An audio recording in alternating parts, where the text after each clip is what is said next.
জিনিস দেখেন, এবার ক্যাজুয়ালিটি হয়নি কেন? দুই দলের দায়িত্বশীল ভূমিকার কারণে। পুলিশের কি ভোট বাংলাদেশ জামাত ইসলাম পাইছে, এবং এই 40% নিয়ে কোন পক্ষ কেউ কোনো বলতে পারতেছে না যে এই 40% জালিয়াতির মাধ্যমে অবটেন হয়েছে, কোনো কিছুর মাধ্যমে অবটেন হয়েছে। আপনি যদি সেই জায়গাতেও যান, সিগনিফিকেন্টলি মানুষ এটাকে একসেপ্ট করছে।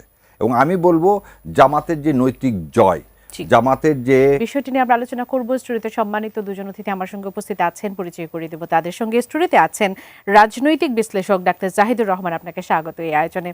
আছেন সুপ্রিম কোর্টের আইনজীবী ব্যারিস্টার এএসএম শাহরিয়ার কবির, আপনাকে স্বাগত এই আয়োজনে।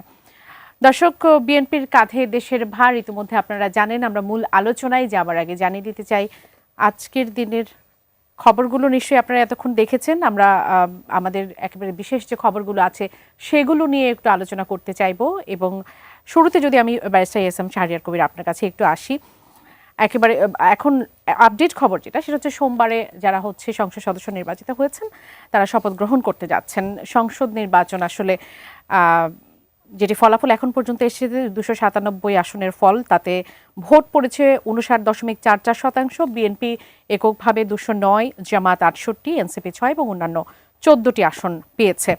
এই ফলাফল কতটা প্রত্যাশিত ছিল? কেমন দেখলেন পুরো নির্বাচন? ধন্যবাদ আপনাকে, আপনার মাধ্যমে আপনার টিভি সংস্থার দর্শকদেরকে সালাম এবং শুভেচ্ছা। দেখেন, ইলেকশন হতে হবে, এটা আমি আগেও বলেছি, যখন অনেকে বলছি ইলেকশন হবে কি হবে না, আমি সবসময় বলছি ইলেকশন ছাড়া কোনো উপায় নেই। দ্বিতীয় কথা, হার জিত থাকবে। তবে আমি এটা আমার পার্সোনাল ওপিনিয়ন, জামাতে ইসলাম তার হিস্ট্রিতে 40% ভোট বাংলাদেশ জামাত ইসলাম পেয়েছে, 40% লোকের সমর্থন পাওয়া, এটা আমি একটা বিশাল বিজয় বলে ভাবি। দ্বিতীয় কথা হলো 68-70। আপনি একটা জিনিস দেখবেন, আমি নির্বাচনটাকে দুইটা ভাগে ভাগ করতে চাই। একটা হচ্ছে সকাল 7:30 থেকে বিকাল 4:30, আর 4:30 থেকে পরের অংশটুকু। এই পরের অংশটুকু নিয়েও যদি আমি ধরে নিই 50টা জায়গায় ম্যানিপুলেটেড করা হয়েছে, যদি ধরেও নিলাম, তাহলে ধরে নেন 70 আর 50 কত হয়? 120। জামাত ইসলাম কিন্তু ক্ষমতা যাচ্ছে না, কারণ ক্ষমতায় যেতে গেলে কিন্তু 150। যদি আমি ধরেও নিই তর্কের খাতিরে, তার মানে মানুষ কিন্তু রায় দিয়েছে বিএনপির পক্ষে। সো এইটাকে সেজন্য বিএনপিকে আমি আমার অন্তঃস্থল থেকে তাদেরকে কংগ্রাচুলেশন করতে চাই। কারণ মানুষ, আমরা কি চাই? মানুষের ম্যান্ডেট, সে যাকেই দেখ, যাকেই পছন্দ করুক। 40% জামাতের ইতিহাসে এই প্রথম পাওয়া, 68টা আসন, এটাও প্রথম পাওয়া। হয়তো 68 জায়গায় 120 হতে পারত, সেটাও, কিন্তু ওই 40% ভোট, এবং তার চেয়েও বড় আরেকটা, এবার দুইটা ভোট ছিল, প্রত্যক্ষ হোক আর পরোক্ষ হোক। হা ভোটের সমর্থনে যেমন আমি ছিলাম, যেমন বাংলাদেশ জামাত ইসলাম ছিল, এনসিপি ছিল, আমরা সেভাবে বিএনপিকে দেখতে পাইনি। কিন্তু হা ভোটের জয়যুক্ততার পর আজকে যখন স্টেটমেন্ট দিলেন বিএনপির পক্ষ থেকে যে জুলাই সনদ তারা বাস্তবায়ন করবেন অ্যাজ ইট ইজ, সো সেটাও এই জাতির জন্য একটা ভাগ্যের পরিবর্তনের জন্য আমার মনে হয় একটা গুরুত্বপূর্ণ সিদ্ধান্ত। এখন আজকে আরো একটা সিদ্ধান্ত, প্রধান বিচারপতির কাছে ওনারা শপথ পড়তেছেন সবাই, যেটা কনস্টিটিউশন যদি মেনে নেন তাহলে হওয়ার কথা না। তার মানে কি, আমরা আবার সবাই মিলে কিন্তু জুলাই সনদকে অন করলাম। আমরা এমন একটা ফ্যাসিস্ট রিজিমের কোনো পেতাত্তার কাছ থেকে আমরা শপথ নিচ্ছি না। তার মানে কি, আমরা এখন হাদিকে ধারণ করতেছি, আমরা 24কে ধারণ করতেছি, 71কে ধারণ করতেছি। সো এই ফলকে প্রত্যাখ্যান করা কোনো কিছু নাই। যে ভুলগুলো হয়েছে সেই ভুলগুলো থেকে শিখতে হবে। জায়গাটাতে একটু আসতে চাই শাহরিয়ার ভাই, ওই ভুলগুলোর জায়গায় আসতে চাই, কেননা আমরা জামাতকে সর্বোচ্চ চেষ্টাও করতে দেখেছি এবার, নানাভাবে নানান প্রতিশ্রুতি দিয়ে জনগণকে, বিশেষ করে আমরা যদি একেবারে নির্দিষ্ট করেই বলতে চাই, নানা ধরনের প্রতিশ্রুতি সাধারণ মানুষের কাছে আমরা দিতে দেখেছি। একেবারে জান্নাতের টিকিট থেকে শুরু করে কবরে তাকে চতুর্থ প্রশ্ন যেটি করা হবে, দাঁড়িপাল্লায় ভোট দিয়েছিল কিনা, এমন বিষয়গুলো যখন ছিল, এবং পরকালের একটা ভয় নিশ্চিতভাবে সাধারণ মানুষের মনে কাজ করেছিল। এই বিষয়গুলো কেন আসলে টানতে পারলো না?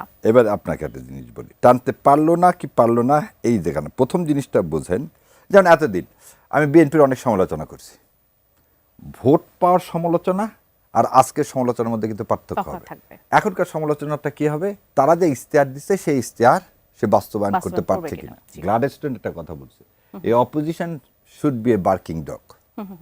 সো ভোট চাওয়ার জন্য আমরা যেটা করছি বা বলছি, যেমন এই যে আপনি যে কথাগুলো বললেন, আমি এখন যদি, আমার কাছে এরকম বহু ক্লিপ আছে, জান্নাতের টিকিটের কথা বিএনপিও বলছে।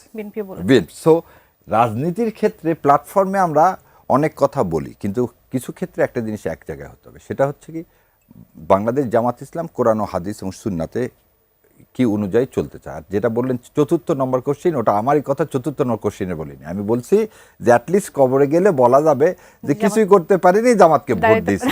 That is the answer, that is not a question. আচ্ছা না ভাই, আপনি যেহেতু বললেন যে কিছু আমার ভুল নিজের ত্রুটির কোশ্চিন জায়গা, সেজন্য বলে দিলাম, you give me the chance to clarify, সেজন্য বলি। আরেকটু পরিষ্কার করে বলি ভাই, আপনি যেহেতু বলছিলেন যে যেটা পেয়েছে তাতে আপনি মোটামুটি সন্তুষ্ট, এবং মোটামুটি না, আমি খুব সন্তুষ্ট, খুবই সন্তুষ্ট। আমি খুব মোটামুটি না, বাংলাদেশের ইতিহাসে 40% ভোট বাংলাদেশ জামাত ইসলাম পাইছে, নিশ্চিতভাবে এটা, এবং এই 40% নিয়ে কোনো পক্ষ কেউ কোনো বলতে পারতেছে না যে এই 40% জালিয়াতির মাধ্যমে অবটেন হয়েছে, কোনো কিছুর মাধ্যমে অবটেন হয়েছে। আপনি বলছিলেন যে কিছু ভুল ত্রুটি, আমি একটু জানতে চাইবো, জামাতের বাংলাদেশের ইতিহাসে জামাতের সব থেকে বড় সুযোগ ছিল এই নির্বাচন, এই ভোটের সংখ্যা বাড়তে পারতো কিনা? আপনি নিশ্চিতভাবে প্রত্যেকটা দলের ভুল ত্রুটি আছে, আমি একটু জামাতের জায়গাটা থেকে জানতে চাইবো যে কোন বিষয়গুলো আসলে কাজ করেছে। কারণ সব থেকে প্রচলিত যে বিষয়গুলো আছে, মুক্তিযুদ্ধের ইস্যুটা কাজ করেছে কিনা, নারীর ইস্যুটা কাজ করেছে কিনা, ধর্মের ইস্যুটা কাজ করেছে কিনা, যদি একটা একটা করে একটু বিশ্লেষণ করেন। আপনাকে একটা একটা করে বলি। 1990 সালে ভোট পেয়েছিল সর্বোচ্চ 12%, 1996 সালে পেয়েছিল 4%, 2001 সালে ভোট করছিল বিএনপির সাথে, তারপরেও সেটা 7%-এর উপরে যায়নি। সো সর্বোচ্চ ভোট 91 সালে 12%। সো 3টা প্রমিস করছে জামাত ইসলাম। একটা হচ্ছে কি, নারীর বিষয়ে আপনি যেটা বলেন, যে আপনার 3টাকেই বলি, এই 3টাকে যদি জনগণ একসেপ্ট না করতো তাহলে 12 থেকে 40 28%, এবং ভোটার সংখ্যাও কিন্তু বাড়ছে। আপনি একটা জিনিস চিন্তা করেন, আজকে কিন্তু যে টোটাল ভোটার 91 সালে সেটা ছিল টোটাল পপুলেশন। আজকে যদি টোটাল ভোটার দেখেন 12 কোটি, 91 সালে 12 কোটি লোকই ছিল না, 10 কোটি লোক ছিল। তাহলে আপনি যদি সেই জায়গাতেও যান, সিগনিফিকেন্টলি মানুষ এটাকে একসেপ্ট করছে। এবং আমি বলবো জামাতের যে নৈতিক জয়, জামাতের যে কর্মসূচি, ইস্তেহার, সেটাকে মানুষ সমর্থন করছে। আর রাজনীতিতে শোন, এইটা কি জন্য 5 বছরের জন্য, এই 5 বছরে আপনাকে দেয়নি বলে সামনে দিবে না তা কিন্তু না। প্রথম জিনিস হচ্ছে অপোজিশন যদি না থাকে, এই 15 বছরে কি কেন, why Bangladesh did not function at all. দেখেন, যাকে গৃহপালিত বিরোধী দল বানালেন তার সমস্ত জায়গায় জামানত বাজাত, মানে জাতীয় পার্টি বলে একটা পার্টি এ দেশ থেকে নিঃশেষ হয়ে গেল, এবং সেটা কি জনগণের ভোটের দ্বারা। তো আপনি যদি পিপুল এমপাওয়ারমেন্ট করতে চান, তাহলে আপনাকে কি করতে হবে, আপনাকে আদর্শ নিতে বিশ্বাস করে, এবং আদর্শ নিতে বিশ্বাস করে বলেই আমি কিন্তু 68-র চেয়ে বলবো 40%-কে আপনি দেখতে হবে বাংলাদেশের। এবং আরো একটা জিনিস দেখেন, হ্যাঁ ভোট কত পার্সেন্ট পড়ছে? 60%। এই 60% তো জামাতে ইসলামের জন্য। আচ্ছা, আমি না এটা নিয়ে একটু জাহিদ ভাইয়ের কাছ থেকে একটু জানতে চাইবো। কিছুক্ষণ আগে 11 দলীয় জোট একটা প্রেস ব্রিফিং করেছে, সেখানে জামাতের আমির কথা বলেছেন, এনসিপির নাহিদ ইসলাম তিনি কথা বলেছেন। এনসিপির নাহিদ ইসলাম যখন কথা বলছিলেন, আমরা অনেকগুলো আক্ষেপের কথা সেখানে শুনেছি।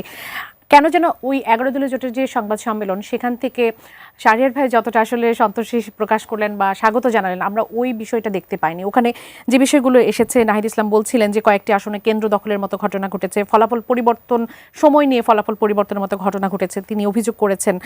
এবং শাহরিয়ার ভাই যেমনটি বলছিলেন, এটিও দাবি করেছেন যে 60% যারা হ্যাঁ ভোট দিয়েছে সেটা 11 দলীয় জোটেরই ভোট, অর্থাৎ বিএনপির পক্ষ থেকে কোনো হ্যাঁ ভোট আসেনি বা অন্যান্য জায়গা থেকে আসেনি। এবং নির্বাচন নিয়ে তারা এখনো চিন্তা ভাবনা করছেন, তারা একটা চূড়ান্ত অবস্থানের ব্যাপারে জানাবেন, হয়তো বা খুব অল্প সময়ের মধ্যে আমরা জানতে পারবো। আপনার কি মনে হয় পুরা নির্বাচন ব্যবস্থা এবং আমি যে সংবাদ সম্মেলনের কথা বললাম সবকিছু মিলে কেমন দেখছে? শাহরিয়ার ভাই যা বলেছেন একদম ঠিক বলেছেন, নাহিদ এবং জামায়াতের আমির যা বলছেন একদম ঠিক বলছেন। কারণ ইনি রাজনীতি করেন না, ওনারা রাজনীতি করেন, উনি সমর্থন করেন তাদেরকে, তাদের ন্যারেটিভ এস্টাবলিশ করেন। যেমন আমি আমার একটা ভিডিও আমার পার্সোনাল চ্যানেলে ইলেকশনের আগের দিন আমার একটা ভিডিওর হেডলাইনই ছিল বিজয়ের জন্য জামায়াত ইসলামকে অগ্রিম অভিনন্দন, এরকম একটা হেডলাইনই দিয়েছি। কারণ কি? কারণ এই যে শাহরিয়ার ভাই যা বললেন 100% একমত। আমি ওখানে স্পষ্টভাবে বলেছি বিএনপি 2/3 মেজরিটি পাবে। আমার কিন্তু প্রেডিকশন আছে, আমার জ্যোতিষবিদ্যা হিসাবে আমাকে আপনি জ্যোতিষী হিসাবে ব্যবহার করতে পারেন। অনেকে অনেক কনফিউজ ছিল, তাই না? অনেকে মনে করছিল ইভেন বিএনপি 151 পায় কেন, ওখানে বলা আছে। কিন্তু আমি ওখানে বলেছি জামাত সর্বোচ্চ 70 সিট পেতে পারে, এটাও মিলছে দেখুন কম বেশি। আচ্ছা ভাই, আমি এরকম একটা স্ট্যাটাস দিয়েছিলাম গতকাল। আচ্ছা যা হোক, আপনি গতকাল দিয়েছেন, আমি এর আগের দিন দিয়েছি। আচ্ছা, তো তাহলে এই যে যা যা বলেন কথা এগুলোই বলেছি। মানে একটা দল 70-এর মতো সিট পেয়ে যাচ্ছে, তখনও তার ভোটের পার্সেন্টেজ জানি না, অ্যারাউন্ড 40% ভোট পাচ্ছে। শুধু সেটা না, আরেকটা জিনিস যোগ করি, এই দলটা একটা ইলুশন তৈরি করেছে দলটা ক্ষমতায় চলে যেতে পারে। আপনি এটা নিয়েও জিজ্ঞেস করতে চাচ্ছিলেন। হ্যাঁ, খেয়াল করুন, এইগুলো প্রত্যেকটাই দলটার সাকসেস, এই ক্রেডিট তাদেরকে দিতেই হবে আপনাকে। এবং এটা বিরাট বিজয়, এবং সত্যিকার অর্থে বিএনপি তার সাইজের সাথে যে জায়গায় গেছে, উন্নতি যদি বলেন, ডিফারেন্স যদি বলেন, জামাতের ডিফারেন্স পার্সেন্টেজে যদি হিসাব করেন, হিউজ। সো এরা জিতেছে। আচ্ছা, এখন নাহিদ ইসলাম বা ডক্টর শফিকুর রহমান কেন এটা বলছেন? ওনারা বলবেন না, কারণটা বলি। মাঠের ক্যাম্পেইনে, নির্বাচনের ক্যাম্পেইনে কিন্তু তারা জিতে যাচ্ছেন। নাহিদ ইসলাম ভোট দিয়ে বলেছিলেন যে আমরা সরকার গঠন করতে যাচ্ছি। ফাইন, এটা বলতে হবে তো। জি, আপনি যদি বডি ল্যাঙ্গুয়েজে দেখেন আমি 70 সিট পাবো, আপনি 30 সিট পাবেন তখন। আচ্ছা, সো আপনাকে রাজনীতির জন্যই দেখাতে হবে আপনি অনেক বড় দল হয়েছেন, আপনি ক্ষমতায় যাবেন, যাতে আপনি তো আপনার নিজস্ব যে ভোট ব্যাংক আছে তারটা তো পাবেন, জি, বিএনপিও তারটা পাবে। দুই দলই চেষ্টা করে মাঝে যারা আছে, সুইং ভোটার বলি আমরা, বা আনডিসাইডেড ভোটার, তার ভোট পাওয়ার জন্য। তো ওদের প্রবণতা থাকে যে দলটা জিতবে তাকে ভোট দেয়া, কারণ তারা মনে করে জেতা পার্টি থেকে যদি এমপি হয় এলাকায় উন্নয়ন হয়, মানে এলাকায় উন্নয়নের কাজ এমপির না, কিন্তু তারা এভাবেই ভাবেন। জি। তো এটা বলার পর এখন বিপদ কি হয় খেয়াল করুন। আপনি বলছেন আপনি ক্ষমতায় চলে যাবেন, সরকার গঠন করবেন, পেয়েছেন অ্যারাউন্ড 70, মানে অর্ধেক বা তার চেয়ে কম সিট। আপনি কি ব্যাখ্যা দেবেন তাহলে? আপনাকে নেতাকর্মীকে ব্যাখ্যা দিতে হবে, আপনাকে ভোটারের সামনে। তাহলে কি দাঁড়ালো? কোথাও কোথাও সমস্যা হয়েছে, এটা হয়েছে, আমরা দেখছি, আমরা করবো কিনা। ওনারাও ভেতরে ভেতরে, আমি আপনাকে কনফার্ম করছি, খুশি। তারাও জানেন তাদের বিজয় হয়েছে, কিন্তু যেহেতু তারা রাজনীতি করেন, এইটুকু তাদেরকে আপনিও মনে করেছেন যে 70-এর মতো সিট পাবে, এবং তারাও জানতেন। তারপরে যে হাইপটা আমরা দেখেছি, একটা সময় এমনও মনে হয়েছে যে বিএনপির সঙ্গে হাড্ডাহাড্ডি লড়াই হতে যাচ্ছে, জামাতও বের হয়ে চলে আসতে পারে, এরকম অবস্থান দেখছি। এখন তাদেরকে এই ব্যাখ্যাটুকু তো দিতে হবে, কেন দিতে হবে যে কেন কমলো, এতটা কমলো, অন্ততপক্ষে 100টা নয় কেন। একদম। হ্যাঁ, সেই জায়গাটুকু আপনার কাছে কি মনে হয় যে আরো আগাতে পারতো কি না? এটা যেটা হয়েছে এবার, আমি এটাকে অনেক অনেক বেশি মনে করি, অনেক বেশি মনে করি। ভবিষ্যতে সঠিক ট্র্যাকে তারা যদি চলে, বিএনপি অনেকগুলো ভুল করেছে, সেই ভুলগুলো যদি বিএনপি না শুধরায়, হু নোজ নেক্সট ইলেকশনে তারা সত্যি সত্যি ফাইট দেবে বা ক্ষমতায় চলে যেতে পারে। আবার উল্টো হতে পারে, যেমন 91 সালে জামায়াত ইসলামী একা নির্বাচন করে 17টা সিট পেয়েছে, 96তে সেটা 3-এ নেমে গেছে, ভোটের পার্সেন্টেজও কমেছে, সিটও কমেছে। বাড়তেও পারে, কমতেও পারে, এটা আসলে 5 বছর অনেক লম্বা সময়। কথার সাথে আমিও একটু অ্যালার্মিং বলতে চাইবো, কারণ জনাব তারেক রহমান ঢাকা 17-তে যদি মাত্র 4,500 বা 5,000 ভোটে যেতে, এবং ঢাকার 6টি আসনে তো আমরা দেখেছি অবস্থানটা আসলে কিরকম। সুতরাং এটা ডেফিনেটলি তাদের জন্য। আর জামাত এখন যে অবস্থানে আছে, নিশ্চিতভাবেই তারা প্রস্তুতি নিচ্ছে, এবং ভবিষ্যৎ সামনের নির্বাচনে জামাতকে নিশ্চয়ই আরো শক্তিশালী রূপেই আমরা দেখতে পাবো। স্বাভাবিক। একই সাথে বিএনপিও যে জায়গায় ভুল করেছে, তারাও তাদেরগুলো নিয়ে কাজ করবে। ইনফ্যাক্ট গণতন্ত্রের এই জিনিসটাই সৌন্দর্য, দলগুলো পরস্পরের মধ্যে ফাইট করতে থাকবে গণতান্ত্রিক পদ্ধতিতে। প্রত্যেকে গণতান্ত্রিক পদ্ধতিতে চেষ্টা করবে আরেকজনকে যতটা ছোট করে ফেলা যায়, এটাই নিয়ম। এখন আপনার কাছে কি মনে হয় যে এই যে সোমবারে যারা সংসদ সদস্য হবেন তারা শপথ গ্রহণ করতে যাচ্ছেন, এবং জনাব তারেক রহমান নিরঙ্কুশ সংখ্যাগরিষ্ঠতা যিনি অর্জন করে প্রধানমন্ত্রী হতে যাচ্ছেন, তার সামনে তো সব থেকে বড় চ্যালেঞ্জটা আসলে আপনি কি মনে করছেন? যদি জুলাই সনদের কথা তিনি বলেছেন যে গণভোটের মাধ্যমে জুলাই সনদ এটি আসলে তারা সম্পূর্ণ করবেন, সেক্ষেত্রে তো কি প্রধানমন্ত্রী থাকা এবং দলীয় প্রধান থাকার যে বিষয়গুলো, এরকম বিষয়গুলো যখন আসবে, সেক্ষেত্রে তারেক রহমানের সামনে এগুলো চ্যালেঞ্জ হিসেবে আসবে দুটো পদে একসাথে থাকা নিয়ে জুলাই সনদে কোনো সমস্যা নেই। আপনি যদি গণভোটের পেপারটা দেখেন, এর মধ্যে কখতে দুটো ইস্যু আছে, এগুলো বিএনপি নোট অফ ডিসেন্ট ছিল, এগুলো আলাদা করে উল্লেখ করে দিয়েছে। গতে কতগুলো বিষয় উল্লেখ করে বলছে 38টা বিষয় যেগুলোতে দলগুলোর ঐক্যমত্য হয়েছে সেগুলো করতে বাধ্য থাকবে, সেগুলো ম্যান্ডেটরি থাকবে। আচ্ছা, ওর মধ্যে কিন্তু একই ব্যক্তি দুটায় থাকতে পারবে না, এটা নেই। ঘতে বলেছে বাকি জিনিসগুলো দলগুলো তার ইশতেহার অনুযায়ী করবে। তার মানে কথাটা এইরকম, জামায়াতে ইসলামী যদি ক্ষমতায় আসতো তাহলে তার ইশতেহার, এবং সে কিন্তু এখানে নোট অফ ডিসেন্ট দেয় নাই। অর্থাৎ বিএনপি কি তাহলে নোট অফ ডিসেন্ট সহ করতে পারবে যেগুলো মানে নোট অফ ডিসেন্ট আছে? না, হ্যাঁ, ওই যে ওইটা পারবে, সবগুলো পারবে না, ওইটা পারবে, ওইটা নোট অফ ডিসেন্টটা কার্যকর থাকবে, ঘতে এটা লেখা আছে এভাবে। সুতরাং একই ব্যক্তি প্রধানমন্ত্রী এবং দলের প্রধান থাকতে পারবে না, এটা জুলাই সনদে যেভাবে আছে।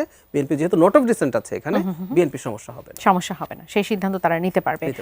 আর আমরা জানি, আমরা অতীতের ইতিহাস থেকে জানি, এর আগের যখন আমরা ঘটনা বলি, হাসিনার পতনের পর কিন্তু আমরা হিজবুত তাহরীরের মতো যারা সংগঠন আছে তাদের একটা উত্থানের কথা আমরা কিন্তু জানি, এবং এই ঘটনা কিন্তু এর আগে হয়েছে। বিএনপি যখন জয়লাভ করেছে, সম্ভবত এটা 2001 সালে, তখনও এক ধরনের বিএনপির কিন্তু ভূমিধস বেজে হয়েছিল, এবং উগ্রপন্থার সেখানে আসলে মাথাচাড়া দিয়ে উঠেছিল। সেই জায়গা থেকে আপনার কাছে কি মনে হয় যে বিএনপির চ্যালেঞ্জের মধ্যে এটা একটা অন্যতম চ্যালেঞ্জ হবে কিনা, যে উগ্রপন্থা মাথাচাড়া দিয়ে উঠতে পারে, সেটিকে আসলে কন্ট্রোল করার বিষয়ে তাদের একটা বিশেষ প্রস্তুতি থাকতে হবে? বিএনপি এবার আগের মতো করবে না। একটা দল আগে যেসব ভুল করে থাকে, আর তারা রিল্যাক্টেন্ট ছিল, পরবর্তীতে তারাই কিন্তু স্টেপস নিয়েছে, কিন্তু তারা দেরি করেছিল, এটা ট্রু। এবারকার সংকটটা তাদের তৈরি করা না, এবারকার সংকটটা ডক্টর ইউনূসের সময়ে তৈরি হয়েছে। ধরুন 150-এর বেশি মাজার ভাঙা হয়েছে, মানে মাজারে কি হয় না হয় অনেক সময় আমরা সত্যি মনে করি বা আমরা এভাবে খোঁজ খবর নিলে জানবো, এখানে অনেক সময়ই ইললিগাল কাজ হয়, মাদকের সাথে রিলেটেড ইস্যু থাকে, কখনো কখনো, সব ঢালাও ভাবে বলছি না, কিন্তু মাজার ভাঙা বা জ্বালিয়ে দেয়া এটা দেশের আইন অমান্য করা। কিন্তু এই ঘটনাগুলো ঘটেছে, কখনো কখনো নাটক, গান, এসবের অনুষ্ঠান, এগুলো অনেকগুলো, মানে একটা দুটো হলে কথা ছিল, বিচ্ছিন্ন ঘটনা বলতে পারতাম। সিস্টেম্যাটিকলি যে বলে, সিস্টেম্যাটিকলি ঘটেছে। নারীদের ফুটবল খেলা যাবে না, এরকম ঘটনাগুলো ইউনূসের সময় কিন্তু হয়েছে। ফলে বিএনপির সামনে চ্যালেঞ্জটা আসলে আছে। জি, তাকে ক্ষমতায় এসেই আইন শৃঙ্খলা রক্ষার মধ্যে আসলে এগুলো পড়ে, এগুলোকে আলাদাভাবে যে মনোযোগ দিতে হবে। আচ্ছা, আরেকটা কথা একটু বলে রাখা ভালো, এই যে এই জিনিসগুলো বেরোলো, এটা কি হঠাৎ করে তৈরি হয়েছে? না, এটা আমাদের সোসাইটিতে আছে, এবং এটা আবার অনেক বেশি আছে তা না।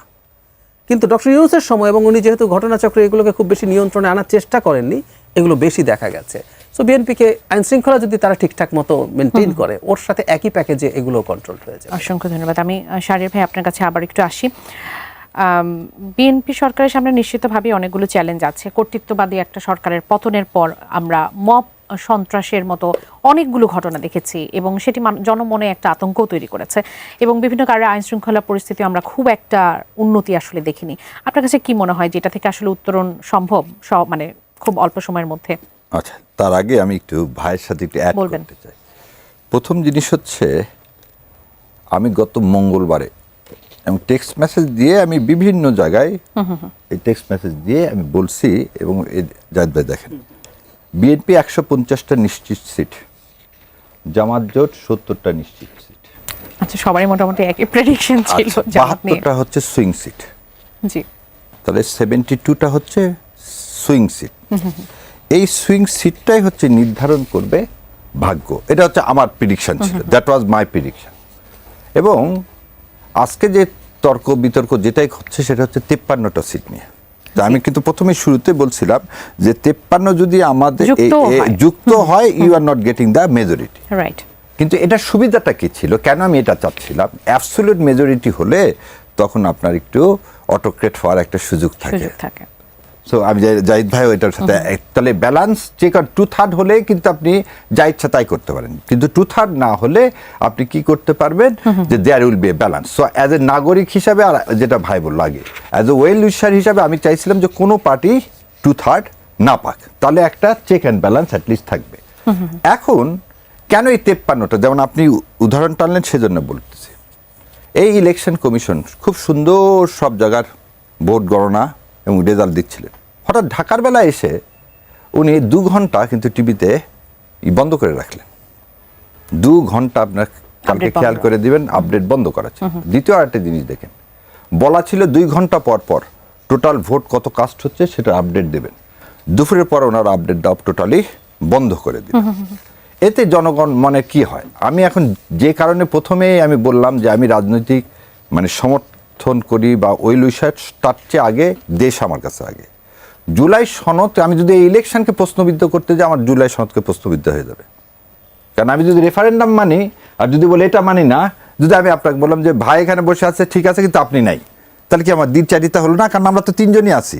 সো আমি একদিকে বলবো রেফারেন্ডামে কোনো কারচুপি হয়নি, কিন্তু ভোটের যেটা হলো পার্লামেন্ট ইলেকশন, সেখানে কারচুপি হলো।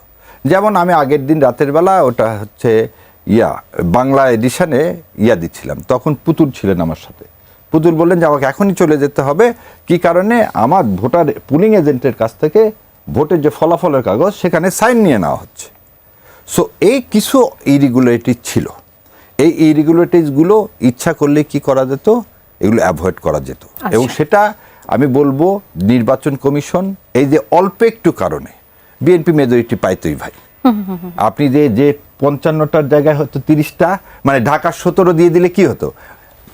বগুড়া 7 নিয়ে তো কেউ বলতেছে না, ওখানে তারেক রহমানের কিছু হয়েছে 6 নিয়ে। কিন্তু ঢাকা 7 দিয়ে দিলে কি হতো, ঢাকা 8 মির্জা আব্বাসের ওই জায়গাতে আপনি হোয়াট ক্যাপাসিটি আমার ওয়াইফ ওখানে বসেছিলেন, ইজ সে পুলিং এজেন্ট? না।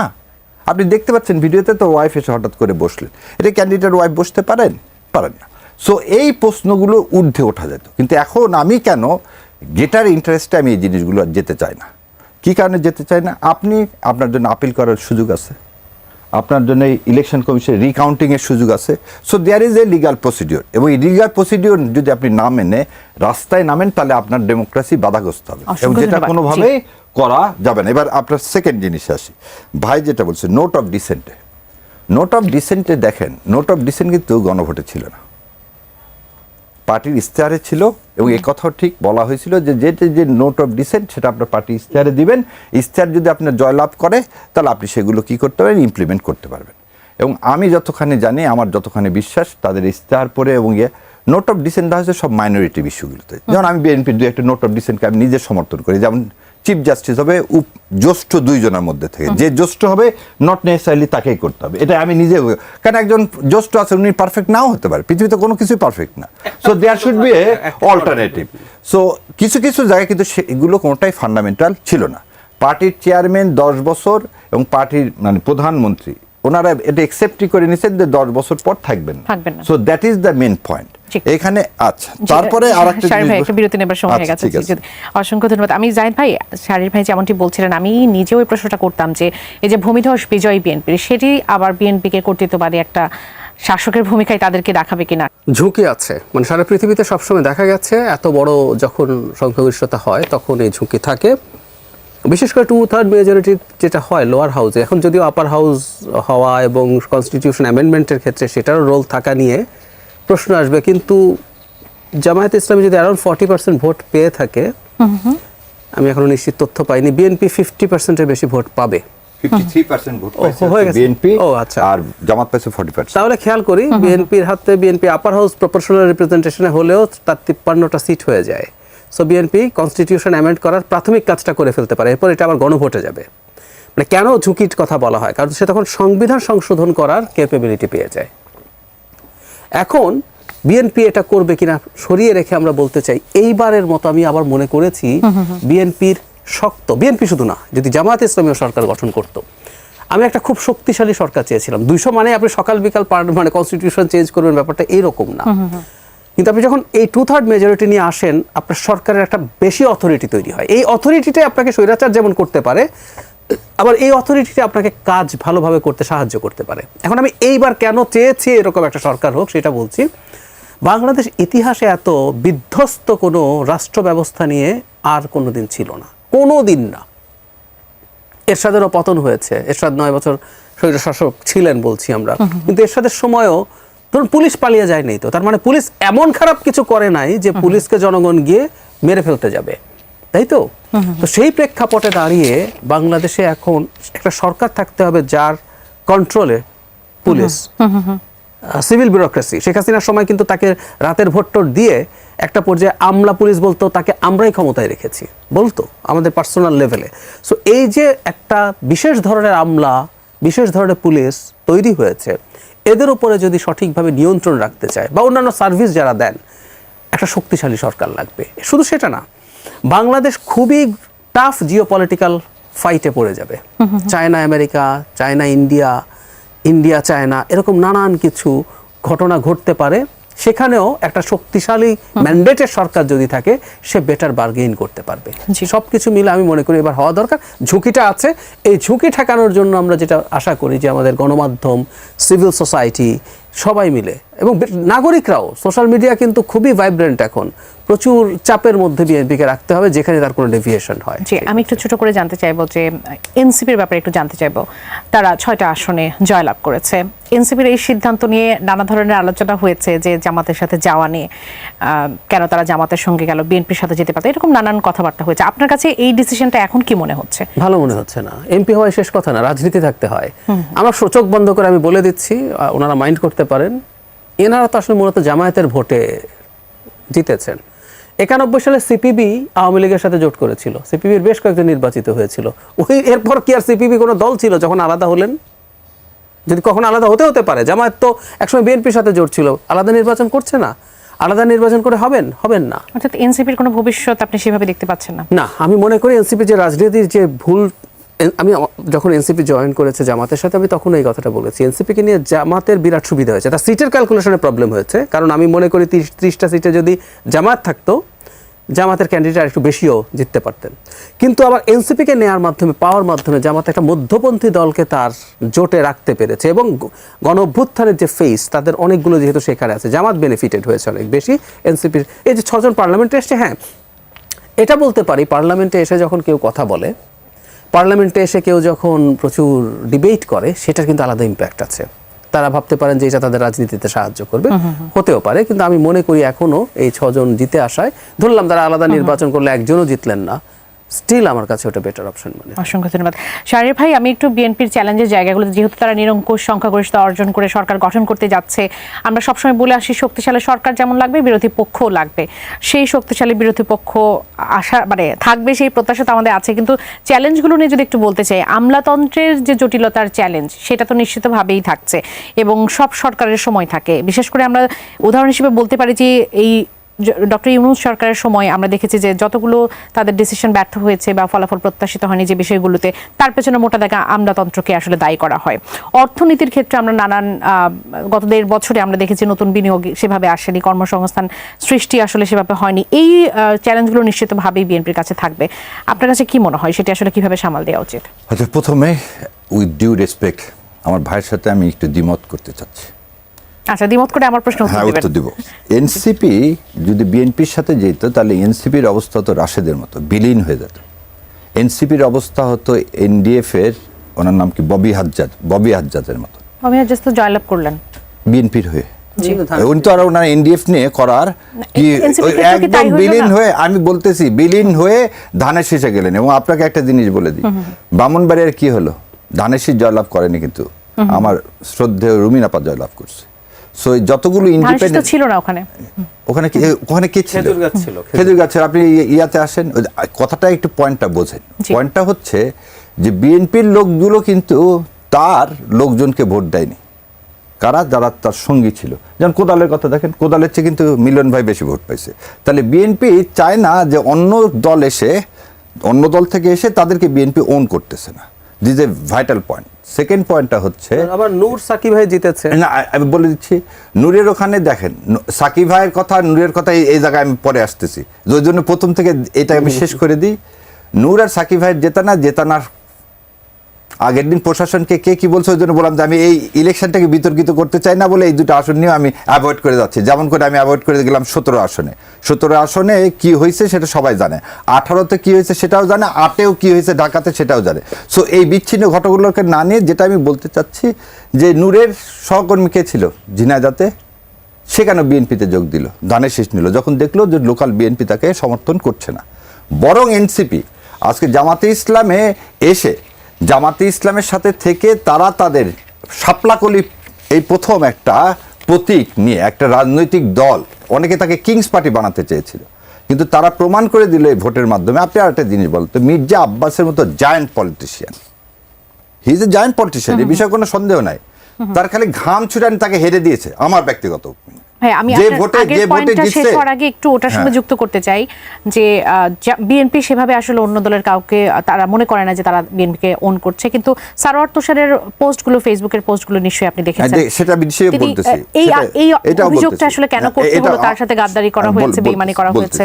জি, সারোয়ার এই আগে একটুকুন বলেনি। তাহলে এনসিপি এই জায়গাতে কি হলো, এনসিপিটা নিজস্ব স্ট্যান্ডিং হলো, তার নিজের এমপি পাইলো, নিজের একটা প্রতীক পাইলো। সো আগামীতে ইনশাল্লাহ এনসিপি ভালো করবে এই আশাবাদ ব্যক্ত করি, কারণ তারা হচ্ছে জুলাইয়ের কি অগ্রগামী সৈনিক। এখন তুষারের কথাটা আমি বলি, ওখানে যে জামাতের ক্যান্ডিডেট ছিল, আমি আগেই বলছি তাকে বহিষ্কার করার কথা, এবং গোপনে গোপনে তিনি ভোট পেয়েছেন। আমি আপনাকে বলতেছি, এখন আমি দাবি জানাই তার মতো লোককে জামাত ইসলামে রাখাই উচিত না। আমি আপনার সাথে যেটা সত্য সেটা আমি বলবো, যেটা মিথ্যা সেটাও আমি কখনোই সমর্থন করব না। ওই যে কাজটা সারোয়ার তুষারের সাথে করেছেন ওই লোকটা কখনো জামাত ইসলাম ওন করেন না, এবং জামাত ইসলাম উচিত তাকে বহিষ্কার করা। এটা আমার ব্যক্তিগত মতামত, আবার বলতেছি। এবার আপনার প্রশ্নের উত্তরে আসি। 91 সালে এরশাদ সাহেবের সময় যারা ছিলেন আমলা, তাদেরকে নিয়েই কিন্তু ভোট হয়েছিল, কিন্তু সেই সময় কিন্তু কোনো উপদেষ্টা বলেনি যে কেন প্লেনটা একটা স্কুলে কি হলো ক্র্যাশ করলো, এটা আসলে সচিবালয়ে ক্র্যাশ করার কথা। কারণ আপনি একটা জিনিস দেন, এই 1.5 বছরে আমলারা কি পরিমাণ অসহযোগিতা করছে এই অ্যাডভাইজারগুলোকে, যে তারা আক্ষেপে বলছে মাইলস্টোন স্কুলে প্লেনটা ক্র্যাশ না হয়ে প্লেনটা আসলে সচিবালয়ে ক্র্যাশ করা উচিত ছিল। তারপরও যে আমরা একটা ভোট করতে পারছি পুলিশের কথা।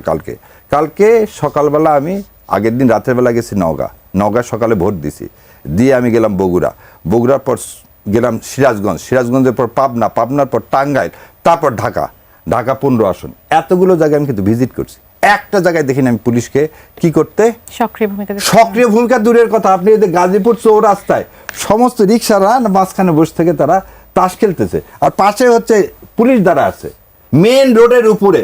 আমি এসে হর্ন দিলাম, তারপর তারা তা পুলিশ একটা আসেনি। মানে শান্তিপূর্ণ ভোট হয়েছে, সেজন্য কি পরিস্থিতি না, এরকম শান্তিপূর্ণ হয়েছে? ভোট হয়েছে। একটা জিনিস দেখেন, এবার ক্যাজুয়ালিটি হয়নি কেন? দুই দলের দায়িত্বশীল ভূমিকার কারণে। পুলিশের কিন্তু